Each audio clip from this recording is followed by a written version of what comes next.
नमस्कार दोस्तों, ब्लडी सत्य के आज के इस एपिसोड में मैं आप सभी लोगों के सामने एक डॉक्टर के साथ घटी हुई ऐसी खतरनाक घटना की कहानी लेकर आ गया हूं कि सुनकर आपका दिल दहल जाएगा।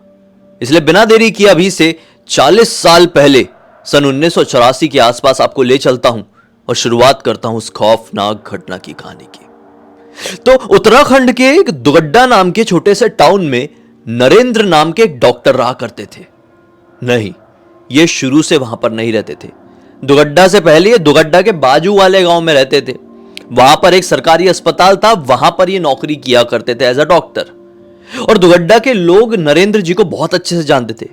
हां, नरेंद्र जी भले ही दुगड्डा के नहीं थे, लेकिन दुगड्डा के लोग इनको जानते थे कि भाई बाजू वाले गांव में एक नरेंद्र नाम के बड़े कमाल के डॉक्टर रहते हैं। उनके पास हर बीमारी का इलाज है यार।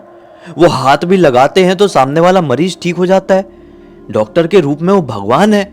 ऐसी ऐसी बातें उनके बारे में दुगड्डा में और आसपास के 2-3 गांव में और फैली हुई थी कि रात हो, सुबह हो, शाम हो, आधी रात हो, नरेंद्र जी सो रहे हो या फिर उनकी खुद की तबीयत खराब हो, उनके पास कोई मरीज जाएगा तो कभी किसी को ना नहीं बोलेंगे। कोई गरीब जाएगा तो कभी किसी से पैसे नहीं लेंगे।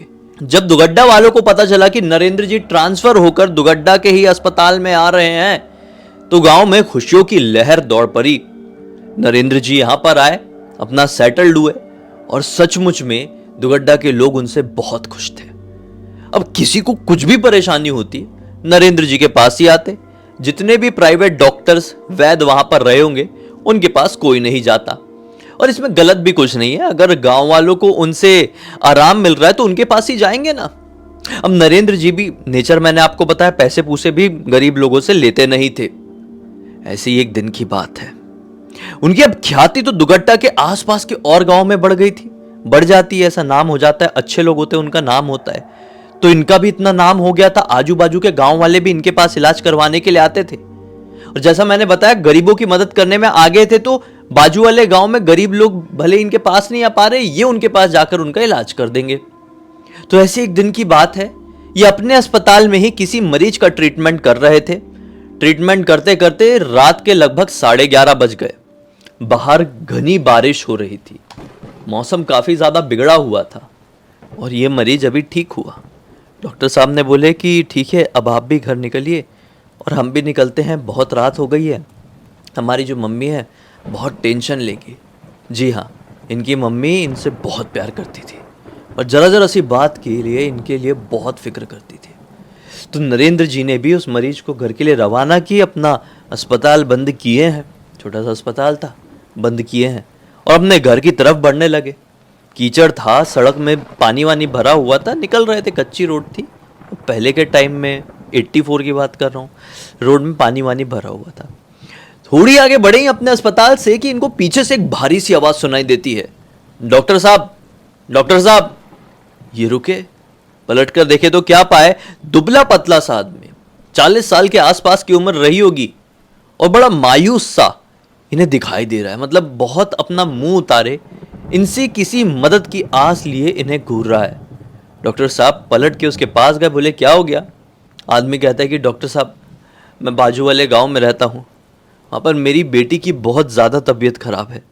आप चल के देख लेंगे तो आपकी बहुत मदद होगी। बारिश है तो रुकने का नाम ही नहीं ले रही है। पिछले 2 दिनों से पता नहीं क्या हो गया है, इसलिए मैं अपनी बेटी को यहाँ पर नहीं ला सकता था। प्लीज़ आप ही चल लीजिए। मैंने सुना हूँ कि आप भगवान है डॉक्टर के रूप में, आप किसी को मना नहीं करते। डॉक्टर साहब बोलते, अरे ऐसी बात नहीं है, आप मुझे इतना बड़ा दर्जा मत दीजिए, मैं चलता हूँ आपके साथ। ये घर जाते जाते उसके गांव जाने का रुख मोड़ लिए। उसके साथ चल रहे हैं। अब डॉक्टर साहब ने पूछे कि आपका कौन सा गांव है, तो कुछ बोलता नहीं है, सिर्फ इशारा करता है दिखाने का कि इस रास्ते से जाना है। डॉक्टर साहब मनी मन सोचते हैं कि बेचारा बहुत उदास है लगता है अपनी बेटी को लेकर, इसलिए कुछ बोल नहीं पा रहा है। कई बार लोग भावुक हो जाते हैं तो निशब्द हो जाते हैं, वैसा शायद ये व्यक्ति हो गया है अपनी बेटी के लिए। जवान ही बेटी होगी बेचारे की, ऐसी क्या तबीयत हो गई उसकी, मैं देखता हूँ चल के, ऐसा मन ही मन सोचे और उसको फॉलो करने लगे। वो सीधे सीधे चल रहा है, ये पीछे पीछे चल रहे हैं। उस जमाने में इतनी स्ट्रीट लाइट वगैरह होती नहीं थी, सुनसान अंधेरा और बारिश हो रही है जोरों की। थोड़ी देर बाद एक पुल मिला। डॉक्टर साहब को इस पुल के बारे में पता था। इस पुल को क्रॉस करके वो एक दूसरे गांव में पहुंचते। इस दूसरे गांव का दूसरा रास्ता आता, मतलब प्रॉपर डायरेक्टली थोड़ी पुल क्रॉस करके दूसरे गांव में पहुंच जाएंगे, ऐसा नहीं था। मतलब इस पुल को क्रॉस करके वो एक दूसरे गांव की सीमा में पहुंच जाते। तो इस पुल के ऊपर वो आदमी चल पड़ा, ये भी पीछे पीछे उसके चल पड़े। मन ही मन सोचे कि इस गांव में तो पहले भी कई बार आया हूं, चलो चलते हैं। अब जिस रास्ते से ये नॉर्मली उस गांव की तरफ जाते थे पुल क्रॉस करने के बाद, उस रास्ते की तरफ ये आदमी नहीं बढ़ा, बल्कि एक दूसरे रास्ते की तरफ जाने लगा। डॉक्टर साहब कहते हैं कि अरे, पुल क्रॉस करने के बाद तो हमको इस रास्ते से जाना चाहिए ना गांव के लिए, आप इधर किधर चल पड़े। वो आदमी कुछ कहता नहीं है, चलते रहता है। डॉक्टर साहब फिर से कहते हैं कि अरे भाई साहब, हमें लगता है कि इस तरफ कोई रास्ता नहीं है, गांव जाने का रास्ता तो इस तरफ है ना, हम इधर क्यों जा रहे हैं। वो आदमी फिर से कोई जवाब नहीं देता है और चलते रहता है। डॉक्टर साहब कहते हैं कि मन में ही, मतलब हो सकता है यार इसका घर इधर होगा, मैं थोड़ी इस गांव के बारे में इतना जानता हूँ, हाँ यहाँ पर आया हूँ और इस तरफ से ही गया हूँ, हो सकता है इधर भी कुछ होगा, चलो चलते रहते हैं इसके पीछे। डॉक्टर साहब भी चलते रहे। लगभग 15 मिनट बाद डॉक्टर साहब को दिखाई दिया एक घर, पूरे इलाके में केवल एकमात्र घर, क्योंकि गांव वाला रास्ता तो इधर था, ये लोग इस तरफ आए थे, इस तरफ एक घर था। हाँ, अब वो आदमी उस घर के सामने जाकर रुकता है और कहता है कि डॉक्टर साहब, यही मेरा घर है, अंदर मेरी बेटी बुखार से बहुत तड़प रही है, मैं बाहर ही रुकता हूँ, आपको अंदर मेरी पत्नी मिलेगी, उससे सारी बात कर लीजिए। मैं अपनी बेटी का चेहरा फिर से देखूंगा तो बहुत भावुक हो जाऊंगा, आप इलाज नहीं कर पाएंगे और बेटी भी बहुत घबरा जाएगी, आप जाइए अंदर। डॉक्टर साहब कहते हैं कि मैं समझ सकता हूँ, लेकिन आप अंदर चलेंगे तो बेहतर रहेगा। ये बोलता है, नहीं साहब, मैं सहन नहीं कर पाऊंगा अपनी बेटी को इस हालत में देखकर, आप जाइए ना, मैं यहाँ पर रुका हुआ हूँ। ये बोलते हैं ठीक है रुकिए। डॉक्टर साहब अंदर जाते हैं तो देखते हैं कि सचमुच में एक जवान लड़की तड़प रही है, काँप रही है, मतलब ठिठुर रही है ठंड से, और माँ साइड में बैठी हुई है। माँ भी क्या करे, बारिश बहुत ज़्यादा थी, कोई कुछ इलाज नहीं था, मतलब इस समय बहुत छोटा भी गाँव है, इनका जो घर है वो तो गाँव से और हट गई है। डॉक्टर साहब को जैसी देखी, हुलिया देख के समझ गई बच्ची की माँ कि डॉक्टर साहब आए हुए हैं। डॉक्टर साहब, भगवान भला करे आप आ गए, मेरी बेटी को देखिए मरने जैसी है, मतलब क्या हो गया बेटी को। डॉक्टर साहब चेक करते तो बताते, अरे इसको तो बहुत तेज़ फीवर है, इनफैक्ट इसका फीवर सर पे चढ़ने वाला है, अगर हम इस वक्त नहीं आए होते तो इसकी मृत्यु हो गई रहती, हम इसको दवाई दे देते हैं। डॉक्टर साहब ने उसको इंजेक्शन लगाए, दवाई दे दिए और कहे कि देखिए, एड्रेस लिख के दिए कि ये हमारे अस्पताल का पता है, आप 3-4 दिन ये बच्ची को दवाई खिलाइए, 4 दिन बाद ठीक हमारे अस्पताल में आइए, फिर देखते हैं कैसा क्या है, दवाई बढ़ाएंगे या बदलेंगे या रोकना है देख लेंगे, बाकी अब आपकी बेटी खतरे से बाहर हो जाएगी, हमने अच्छा वाला इंजेक्शन लगा दिए। औरत बहुत खुश हुई और डॉक्टर साहब को धन्यवाद करी। डॉक्टर साहब भी अपना ब्रीफ कैस उठाए और बाहर की तरफ निकल पड़े। अब बाहर आए तो घनघोर अंधेरा वापस से इन्हें दिखाई दिया। सोचे कि अरे यार, ये तो एक दूसरे रास्ते से मैं आया हूँ ना, गांव वाला रास्ता था नहीं, इस रास्ते से अगर मैं जाऊंगा तो मैं पुल तक नहीं पहुंच पाऊंगा।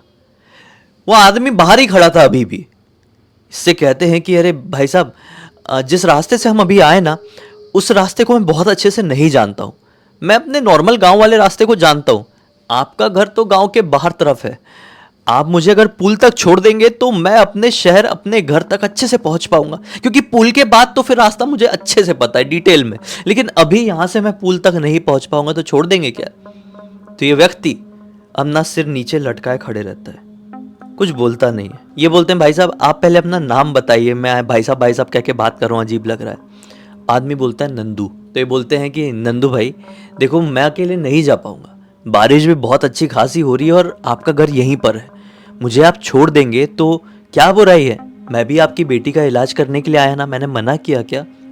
नंदू हाँ में सर हिलाता है, कुछ बोलता नहीं है, सिर्फ सर हिलाता है और आगे आगे चलने लगता है। डॉक्टर साहब उसको फॉलो करने लगते हैं। 1-2 प्रश्न करने की फिर से कोशिश की डॉक्टर साहब ने उससे रास्ते में, लेकिन इसने कोई जवाब नहीं दिया। डॉक्टर साहब मन ही मन सोचते हैं कि थोड़ा वियर्ड है यार, जाने दो, मैं कुछ नहीं बोलता, मैं पीछे पीछे चलते रहता हूँ, ये बारिश को मात दे के बस मुझे अपने घर तक पहुंचना है, पुल तक ये मुझे बस पहुंचा दे, पुल क्रॉस करके तो मैं तो अपने घर आराम से पहुंच जाऊंगा। थोड़ी देर चलने के बाद सचमुच में वो पुल दिखाई दे दिया। वो आदमी आया और पुल के सामने आकर रुक गया। बोला, डॉक्टर साहब अब आप जा सकते हैं ना, कि यहाँ के आगे भी छोड़ने चलूं?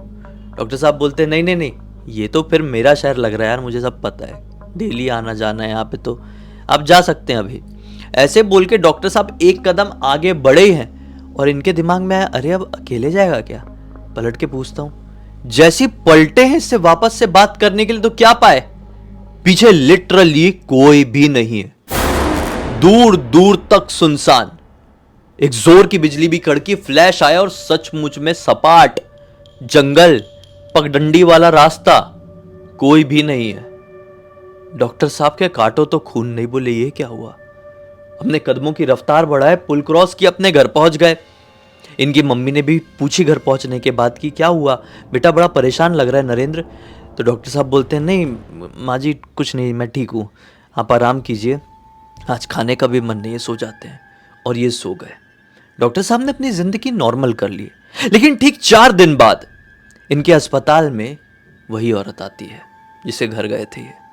बोलती है डॉक्टर साहब बेटी को काफ़ी ज़्यादा आराम मिल गया, लेकिन पूरी तरह से ठीक नहीं हो पाई है, आप थोड़ा एक बार चेक कर लीजिए ना। डॉक्टर साहब चेक करते हैं, बोलते हैं अच्छा हाँ ये दवाई आपको बढ़ाना पड़ेगा, और चिट फाड़ के दे देते हैं। बोलते हैं कि थोड़ी आगे मेडिकल स्टोर है, वहाँ पर मिल जाएगी ये दवाइयाँ, लेते हुए अपनी गाँव की तरफ जाना। ये हाथ जोड़कर बोलती है डॉक्टर साहब आप सचमुच में भगवान हैं, मैंने कभी सोची नहीं थी कि आप इस तरह से अचानक से मेरे घर उस रात आ जाएंगे। आप नहीं आए होते तो मेरी बच्ची की जान चली जाती ना। डॉक्टर साहब बोलते हैं अरे ऐसा क्यों बोल रहे हैं आप, ये तो मेरा फ़र्ज़ बनता है, आखिर डॉक्टर क्यों बना।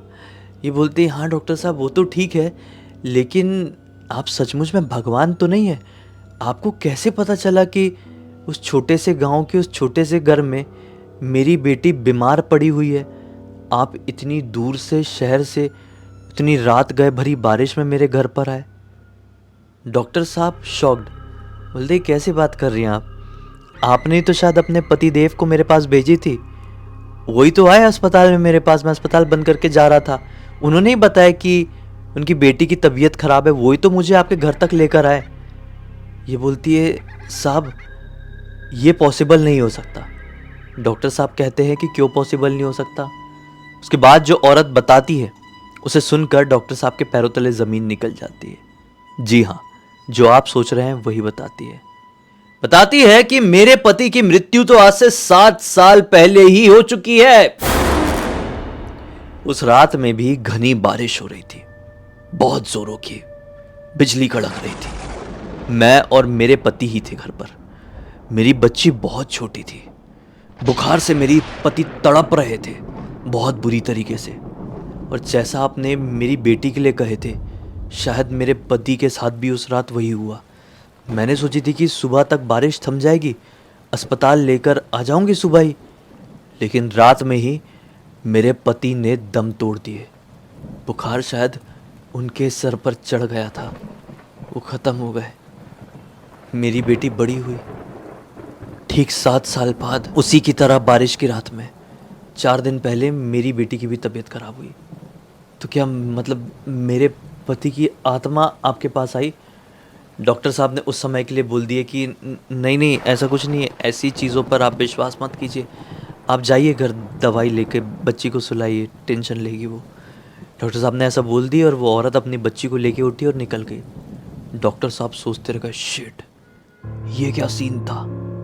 सचमुच में एक आत्मा मेरे पास आई क्या? या फिर वो आदमी नंदू था ही नहीं?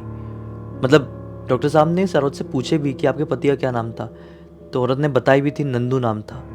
डॉक्टर साहब सोचते रह गए, या फिर वो नंदू रहा ही नहीं होगा, वो गांव का कोई दूसरा आदमी रहा होगा और ऐसे ही उसने बोल दिया होगा मेरी बेटी। नंदू उसने ऐसे रेफरेंस के लिए बोल दिया होगा। और अगले ही पल दिमाग में ये आया कि कैसे संभव हो सकता है? उनका घर तो बिल्कुल गांव से हटकर था, गांव वाले किसी भी व्यक्ति को कैसे पता चला होगा? औरत बोल भी रही थी कि मैंने किसी को नहीं बताई थी कि मेरी बेटी की तबीयत खराब है। जरूर हो ना हो उस लड़की के बाप की आत्मा ही मेरे पास आई रही होगी। डॉक्टर साहब इसी असमंजस में फंसे रह गए। इस घटना के कुछ ही दिन बाद डॉक्टर साहब का इस शहर से भी तबादला किसी और शहर में हो गया और वो डर उनके दिमाग से निकल गया कि मैं किसी भूत से मिला। लेकिन आज भी उस घटना के एक एक दृश्य इनके जहन में पूरी तरीके से ताजा है। इस घटना की जानकारी उन्होंने कुछ सालों बाद अपनी बेटी को दी है और फिर उनकी बेटी ने अपने बेटे सात्विक को। और सात्विक ने सोचा कि यह कहानी तो पूरी दुनिया को पता चलना चाहिए, इसलिए सात्विक ने मुझे इंस्टाग्राम पर लिंक भेजा।